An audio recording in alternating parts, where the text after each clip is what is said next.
Et si la raison pour laquelle tu luttes si fort pour obtenir ce que tu désires était précisément la raison pour laquelle cela t'échappe? Tu tiens tes espoirs, tes relations, tes plans d'avenir si forts dans tes mains que tu es en train de les étouffer. Cet épuisement que tu ressens, ce n'est pas la vie. C'est le poids de ton attachement. Nous avons appris que pour réussir, il faut s'agripper, contrôler, forcer. C'est un mensonge. Il existe une sagesse ancienne, une sérénité bouddhiste, qui enseigne le contraire. Elle enseigne que le véritable pouvoir ne vient pas en tenant bon, mais en lâchant prise. Ce que tu vas découvrir aujourd'hui n'est pas une simple philosophie, c'est une fréquence. C'est l'art de ne t'accrocher à rien pour, paradoxalement, attirer à toi tout ce dont tu as véritablement besoin. Commente dès maintenant depuis quelle ville tu écoutes ceci. Car nous allons créer ensemble un champ d'énergie de paix. Si tu te sens appelé par ce message, ne pars pas. Ce n'est pas un hasard. Reste jusqu'à la fin, car chaque mot est conçu pour déverrouiller la paix magnétique qui dort en toi. Tu as si souvent entendu cette phrase « Ne t'accroche à rien ». Pour beaucoup, cela sonne froid, distant, presque inhumain. On imagine un cœur fermé, une âme indifférente à la beauté et à la douleur du monde. Mais c'est là que réside le plus grand malentendu. Le non-attachement bouddhiste n'est pas l'art de moins ressentir, c'est l'art de ressentir pleinement, sans se perdre. La différence est subtile, mais elle change tout. L'indifférence, c'est bâtir des murs. Le non-attachement, c'est ouvrir toutes les fenêtres tout en restant profondément ancré dans ta propre maison. C'est la capacité de plonger tes mains dans le fleuve de la vie, d'aimer profondément, de désirer ardemment, mais sans laisser ta paix intérieure être emportée par le courant. L'attachement, vois-tu, c'est quand tu dis « j'ai besoin de cela pour être heureuse ». Le non-attachement, c'est « je peux apprécier cela pleinement, mais mon bonheur réside déjà en moi ». C'est une distinction fondamentale pour ta conscience. Tu passes de la mendicité émotionnelle à la souveraineté intérieure. C'est un chemin vers une paix si profonde qu'elle en devient magnétique. C'est ce que nous explorons ici, ensemble.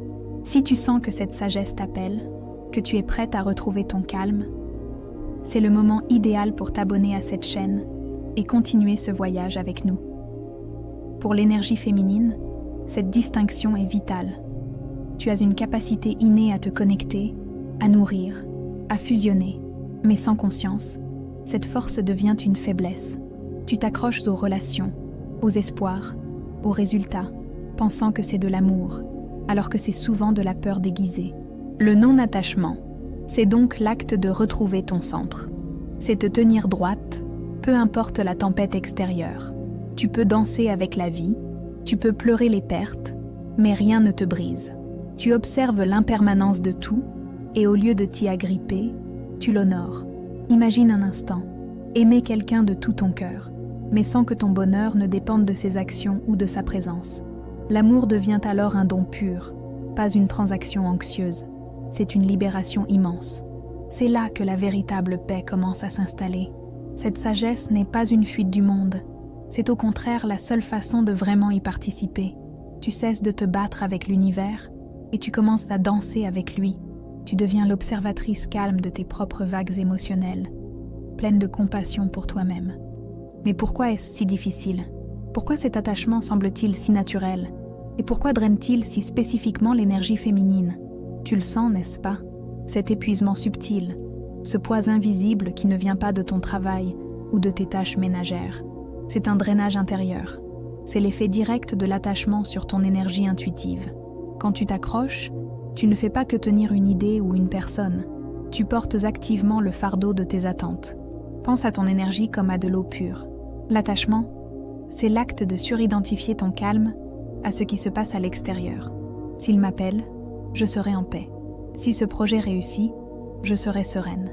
Chaque fois que tu fais cela, tu crées une fuite énergétique. Tu donnes ton pouvoir à des circonstances hors de ton contrôle. Le besoin constant d'être rassuré. Ah, voilà le grand voleur d'énergie. Tu cherches des signes, tu analyses des mots, tu tentes de prédire l'avenir. Cette anticipation anxieuse est épuisante. Ton esprit tourne en boucle, cherchant une garantie que l'univers ne peut tout simplement pas te donner, car la seule constante est l'impermanence. Cette suridentification émotionnelle, c'est te confondre avec tes émotions. Tu n'es pas triste, tu vis de la tristesse. Mais quand tu t'y attaches, tu deviens la tristesse. Tu t'identifies tellement à l'émotion, à l'histoire, que tu perds de vue la vaste conscience que tu es réellement. Ton énergie intuitive, cette voix douce qui te guide, elle s'épanouit dans le calme. Mais l'attachement crée du bruit. C'est un vacarme mental fait d'attentes excessives et de scénarios catastrophes. Comment ton intuition pourrait-elle te parler au milieu de ce chaos? Le mécanisme est simple. L'attachement est basé sur la peur de perdre, la peur de ne pas être assez, la peur du vide. Et la peur est l'émotion qui consomme le plus d'énergie. Elle met ton système nerveux en état d'alerte constant, t'empêchant de trouver le véritable repos. Cette tension n'est pas naturelle pour toi. Ton essence est fluidité, réceptivité. Mais l'attachement te force à te contracter, à te durcir. Tu essaies de tenir le sable dans ton poing fermé et il te file entre les doigts, te laissant épuisé et les mains vides. La compassion pour toi-même commence par reconnaître ce schéma. Tu n'es pas faible parce que tu t'attaches. Tu es humaine. Mais tu as maintenant le choix de voir ce poids invisible pour ce qu'il est. Une invitation à retrouver ta légèreté. Mais si s'accrocher te vide, que se passe-t-il lorsque tu commences, même un peu, à lâcher prise? Que se passe-t-il lorsque ton calme intérieur devient ta priorité? Maintenant, entrons dans le secret le plus puissant du non-attachement. Ce n'est pas seulement une technique pour survivre à la douleur. C'est une méthode active pour attirer ce dont tu as besoin. Ton état intérieur est une fréquence, une vibration que tu émets constamment dans l'univers. Quand tu es dans l'attachement, dans le besoin, dans l'anxiété, ta fréquence est chaotique. C'est comme crier dans un talkie-walkie rempli de grésillements. Mais lorsque tu cultives le calme intérieur, lorsque tu trouves cette paix profonde et stable, ta fréquence s'épure. Elle devient claire, pure et incroyablement magnétique. Le bouddhisme enseigne que l'état de conscience réceptif est notre état naturel. L'agitation est ce que nous ajoutons. Quand tu cesses de t'agripper, tu ne deviens pas vide. Tu deviens enfin disponible. L'univers n'attend que cet espace pour te livrer ce qui est juste pour toi. Tu n'es plus en train de chasser, tu es en train de recevoir. C'est une transformation profonde de l'énergie. Si tu ressens déjà ce changement de perspective, montre-le en aimant cette vidéo. C'est un simple geste pour signaler à l'univers que tu es prête pour cette paix. Les synchronicités commencent alors à apparaître. Tu penses à quelqu'un et cette personne t'appelle. Tu as besoin d'une réponse et elle te parvient d'une source inattendue. Ce n'est pas de la magie, c'est de la résonance. Ton calme intérieur te met au diapason des solutions. Imagine un lac. Quand il est agité par le vent de tes peurs, il ne reflète rien. Mais quand il est parfaitement immobile, il reflète l'immensité du ciel. Ta conscience fonctionne exactement de la même manière. La sérénité te permet de refléter la sagesse de l'univers. Cette fréquence de paix attire des relations plus saines, car tu n'as plus besoin que l'autre te complète. Elle attire l'abondance, car tu n'opères plus depuis le manque. Elle attire la clarté, car ton esprit n'est plus encombré par la peur de l'impermanence. Et cela demande de la compassion. Tu ne seras pas parfaitement sereine tous les jours. L'important est de reconnaître quand tu t'es agrippé et de revenir doucement à ton centre, à ce calme qui est ton véritable pouvoir. Quand tu deviens cet aimant naturel, les choses viennent à toi sans effort. Mais pour y parvenir, il faut affronter le plus grand obstacle de l'esprit humain, notre désir obsessionnel de tout contrôler. Cette illusion de contrôle, c'est la source la plus profonde de notre souffrance. Tu t'épuises à essayer de diriger le scénario de ta vie, de corriger les actions des autres, de forcer l'avenir à se conformer à tes plans. Mais la vie, tout comme l'univers, ne fonctionne pas par la force. Chaque fois que tu tentes de contrôler une situation, tu crées une résistance, tu te bats contre le courant.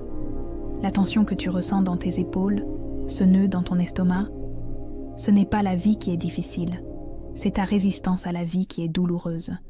Le bouddhisme nous offre ici une sagesse radicale. L'impermanence. Tout change. Tout. Les émotions, les relations, les situations, la santé. Rien n'est destiné à être figé. Tenter de contrôler, c'est tenter d'arrêter le mouvement même de la vie. C'est une bataille perdue d'avance. La voie du juste équilibre, le chemin du milieu, ne consiste pas à être passive. Il s'agit d'agir avec conscience et de lâcher prise sur le résultat. Tu plantes la graine avec intention, mais tu ne passes pas tes nuits à creuser la terre pour voir si elle pousse. Cette obsession du contrôle est particulièrement intense pour l'énergie féminine, qui désire instinctivement créer l'harmonie. Mais l'harmonie ne naît pas de la rigidité, elle naît de la fluidité. Tu dois réapprendre à faire confiance au processus, à ce flot naturel des choses. Quand tu suis le courant, tu n'es pas faible, tu es intelligente. Tu utilises l'énergie de l'univers plutôt que de t'y opposer. Tu observes les obstacles et, au lieu de les heurter de front, tu trouves le chemin qui les contourne avec grâce et calme. La véritable paix commence au moment précis où tu admets « je ne contrôle pas tout et c'est une bonne chose ». Cela libère une quantité incroyable d'énergie. Tu cesses de porter le poids du monde et tu te concentres sur ce que tu peux influencer, ton état intérieur. Observe les tensions dans ton corps. Ce sont les endroits où tu t'accroches au contrôle. Respire dans ces zones. À chaque expiration, lâche consciemment le besoin de savoir, le besoin de diriger, le besoin de forcer. Offre-leur ta compassion. Mais si tu lâches le contrôle, qu'advient-il de tes désirs? Vas-tu simplement t'asseoir et ne plus rien vouloir? Non, tu vas apprendre à transformer la nature même de ton désir. Le désir est l'une des expériences humaines les plus puissantes. Mais dans l'enseignement bouddhiste, il est souvent pointé comme la racine de la souffrance. Le problème, ce n'est pas le désir lui-même. C'est lorsque ce désir se transforme en une exigence rigide, un besoin vital. Quand tu confonds ton désir avec un besoin, tu dis à l'univers « Ma paix est suspendue jusqu'à ce que j'obtienne ceci ». C'est un contrat de souffrance que tu signes avec toi-même, car tu ignores la loi fondamentale de l'impermanence. Tu t'accroches à une forme fixe dans un univers qui ne fait que changer. La clé est la transformation. Tu n'as pas à éteindre tes désirs, tu dois les affiner. Tu vas transformer un désir intense, qui est souvent basé sur le manque, en une intention ouverte, qui est basée sur la conscience et la confiance. Une intention libre, c'est déclarer ta préférence avec clarté, puis ouvrir les mains. Tu laisses à l'univers le soin du comment et du quand. Avez-vous déjà senti cette différence profonde entre un désir anxieux et une intention calme? Commentez le mot « intention » si cela résonne en vous. Cet acte de libérer l'attente est magique. Il augmente paradoxalement ton pouvoir d'attraction. Pourquoi? Parce que tu cesses d'émettre la fréquence du manque. Tu n'es plus en train de supplier, tu es en alignement. Tu es dans un état de paix, confiant que ce qui est juste pour toi arrivera. L'énergie d'un désir crispé est lourde, contractée. L'énergie d'une intention libre est légère, expansive, magnétique. Tu permets à l'univers de te surprendre avec quelque chose d'encore mieux que ce que ton esprit limité avait planifié. C'est un acte de profonde compassion envers toi-même. Tu cesses de te torturer avec des délais et des scénarios précis. Tu t'autorises à être heureuse maintenant, avant même que le résultat ne se manifeste. C'est le véritable non-attachement en action. Tu deviens alors une créatrice consciente. Ton intention est la flèche, mais ton détachement est ce qui lui permet de voler librement. Tu fais confiance au calme de ton cœur plutôt qu'à l'anxiété de ton esprit. Cette transformation n'est pas un simple changement mental, c'est une pratique. Comment cultiver activement ce calme et cette conscience au jour le jour pour que le non-attachement devienne ta seconde nature? Cette transformation de l'intention en liberté n'est pas un concept abstrait, c'est un muscle que tu dois entraîner chaque jour. Le non-attachement est une pratique vivante, une hygiène de l'âme. C'est le retour conscient, au calme, instant après instant. Commençons par le plus simple, ta respiration. Quand tu sens l'anxiété monter, l'envie de t'accrocher, arrête-toi. Prends une seule respiration consciente. Inspire la paix, expire la tension. Ta respiration est l'encre qui te ramène toujours au moment présent, le seul endroit où ta conscience est libre. Ensuite, l'observation. Tu n'es pas tes émotions. Quand la peur ou le désir t'agrippe, observe-les comme des nuages dans le ciel. Dis-toi, je vois de la peur, je sens de l'impatience. Cet espace entre toi, l'observatrice, Et l'émotion, l'observer, est le début de ta libération. Tiens un journal d'impermanence. Le soir, au lieu d'écrire ce que tu veux obtenir, écris ce que tu acceptes de lâcher. Aujourd'hui, je lâche le besoin de savoir. C'est un rituel puissant pour abandonner énergétiquement les fardeaux de la journée et cultiver la compassion pour toi-même. Pratique la méditation de l'impermanence. 5 minutes suffisent. Contemple la nature changeante de tout, le temps qu'il fait, les pensées qui passent, les sensations dans ton corps. Plus tu te familiarises avec le changement, moins tu as peur de laisser aller. Ces exercices ne sont pas destinés à te rendre parfaite. Ils sont destinés à te stabiliser. Ils restaurent cette douceur naturelle, cette fluidité que l'attachement avait durcie. Le calme n'est pas un but à atteindre, c'est ton état d'origine. Chaque fois que tu pratiques, tu nettoies ta fréquence vibratoire. Tu cesses d'alimenter le drame mental et tu commences à nourrir ta paix intérieure. Tu rappelles à ton système nerveux qu'il est en sécurité maintenant.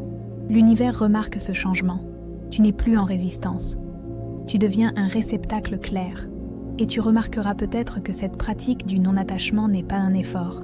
Et si cette sensation de fluidité, de réceptivité et d'accueil n'était pas quelque chose que tu apprends, mais quelque chose que tu retrouves? Et si c'était l'essence même de ton énergie féminine? Observe la nature. L'eau ne résiste pas, elle contourne. La terre ne force pas, elle reçoit la graine. Ton énergie féminine, dans son essence la plus pure, est cet océan de réceptivité. Le non-attachement n'est pas un concept étranger que tu dois acquérir. C'est un retour à ta nature profonde. La société t'a appris à valoriser l'action masculine. Forcer, pousser, contrôler, obtenir. Mais ton véritable pouvoir réside dans l'art de l'accueil, de l'intuition et de la fluidité. Ces qualités ne sont pas passives. Elles sont magnétiques. Elles sont l'essence même du calme. Quand tu t'accroches, tu agis à contre-courant de ta propre nature. Tu adoptes une énergie de contraction, de peur. Mais lorsque tu lâches prise, tu actives ton pouvoir inné d'ouverture. Tu deviens cet espace sacré où les miracles peuvent enfin prendre racine. Le non-attachement, pour toi, c'est simplement laisser tomber les résistances que tu as apprises. C'est te défaire des armures de l'anticipation et des attentes. C'est faire confiance à cette immense conscience intuitive qui sait bien mieux que ton mental ce dont tu as besoin. La paix intérieure n'est pas le résultat d'un combat gagné, c'est le résultat d'un combat abandonné. C'est ce qui reste quand tu cesses de te battre avec la réalité, avec les autres, et surtout, avec toi-même. C'est l'héritage des enseignements bouddhistes les plus profonds. La réceptivité est ta force. C'est la capacité d'être présente à ce qui est, sans chercher immédiatement à le changer. C'est dans cet espace d'acceptation que la véritable transformation opère, nourrie par ta compassion pour le processus. En laissant tomber les attentes, tu ne deviens pas indifférente. Tu deviens incroyablement vivante.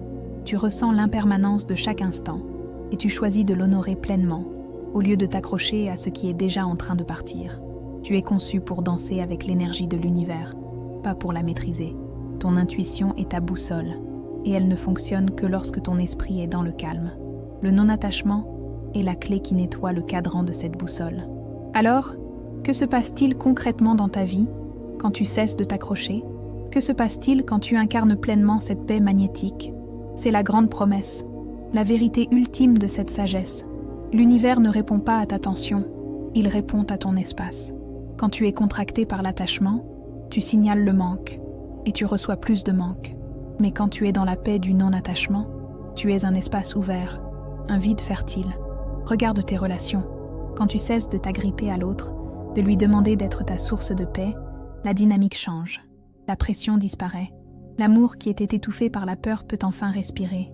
Les relations s'apaisent, s'approfondissent, ou se libèrent avec compassion pour laisser place à ce qui est juste. Les solutions apparaissent comme par magie. Tu te débats avec un problème pendant des semaines. Et dès l'instant où tu lâches vraiment prise sur le résultat, la réponse te vient sous la douche, dans un rêve, ou par la bouche d'un étranger. Ton calme a permis à ta conscience de capter le signal. Ton intuition devient ton guide le plus fiable. Elle n'est plus noyée sous le bruit de tes anxiétés. Tu sais ce qu'il faut faire, non pas parce que tu l'as analysé, mais parce que tu le ressens. Si tu es prête à faire confiance à cette voix intérieure, commente liberté pour ancrer cette décision. Le véritable pouvoir ne réside pas dans la recherche effrénée, mais dans l'état d'être. Quand tu es ancré dans ta sérénité, tu n'as plus besoin de chasser. Tu deviens un phare. Les opportunités, les bonnes personnes, l'abondance sont attirées par la lumière de ton calme intérieur. C'est la fin de la lutte. Tu cesses de te battre avec ce qui est. Tu acceptes l'impermanence de tout, et dans cette acceptation, tu trouves une force inébranlable. L'énergie que tu dépensais à résister est maintenant disponible pour vivre, pour créer, pour recevoir. Tu comprends enfin que l'abondance de l'univers n'est pas quelque chose que tu dois mériter par l'effort, mais quelque chose que tu dois permettre par ton ouverture. Tu te synchronises avec le flux de la vie, et la vie prend soin de toi. Le véritable pouvoir féminin, c'est cela. Ce n'est pas l'imitation de la force par le contrôle, mais l'incarnation de la puissance par la réceptivité. Tu ne t'accroches à rien, et tu deviens capable de tout recevoir. Ne t'accroche à rien, ne t'accroche pas à la douleur, ni même au plaisir. Reste simplement ouverte, présente, dans cette paix magnifique. C'est là que l'univers tout entier se précipite pour te rencontrer. Te voilà au seuil. Tu as entendu la vérité. La lutte est une illusion que tu choisis. La paix est un retour à ce que tu es déjà. La question n'est plus de savoir comment lâcher prise. La question est, auras-tu le courage de le faire ? Auras-tu le courage de faire confiance à ce vide fertile, de laisser tes mains ouvertes, même quand la peur te supplie de les fermer ? Qu'est-ce qui, aujourd'hui, t'empêche encore de t'abandonner à ce calme ? Partage-le dans les commentaires, non pas pour t'y attacher, mais pour le libérer dans cet espace de conscience collective. Ce voyage ne s'arrête pas ici. C'est une pratique de chaque instant. Si tu souhaites continuer à approfondir cette sagesse, à recalibrer ton énergie, abonne-toi et rejoins cette communauté de paix. Souviens-toi, l'univers ne te demande pas de porter le poids du monde. Il te demande simplement d'être le témoin silencieux de sa beauté, de son impermanence. Ne t'accroche à rien et regarde tout ce qui vient à toi, enfin.